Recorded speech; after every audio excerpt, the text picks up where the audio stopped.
একজনের ইনজুরি অন্যজনের অফর্ম, এক ছাতার নিচে এক ছবিতে ভিন্ন দুই গল্প। প্রেক্ষাপট ভিন্ন হলেও দুজনারই ফিরে আসার লড়াই।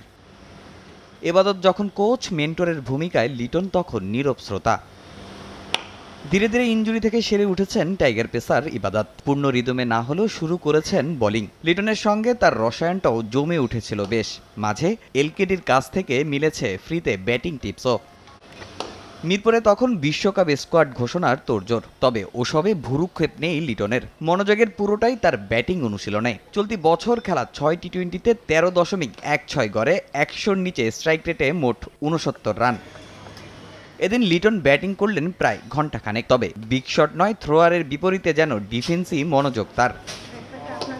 তবে তারও আগে অর্থাৎ মিরপুরের সেন্টার উইকেটে সকাল সকাল সাকিবের ব্যাটিং ঝড়। টাইগার অলরাউন্ডারের ব্যাটে 50 নেই বছর দুয়েক। তার ওপর ভালো যায়নি জিম্বাবুয়ে সিরিজটাও।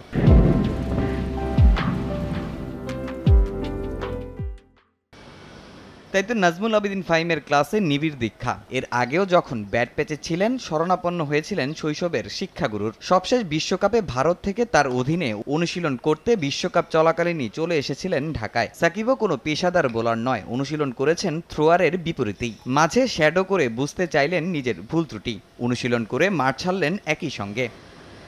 লিটনের অনুশীলন যখন শেষ দিকে, তখন ২২ গজে সৌম্যর প্রবেশ। তার কোচের ভূমিকায় খালেদ মাহমুদ সুজন। থ্রোয়ারের পাশাপাশি সৌম্য অবশ্য ব্যাট করেছেন নেট বোলারদের বিপরীতে, আলাদা করে বললে স্পিনারদের। হাঁকিয়েছেন বড় বড় ছয়। টপ অর্ডারে তার অফর্ম টাইগারদের জন্য দুশ্চিন্তা আর ভয়।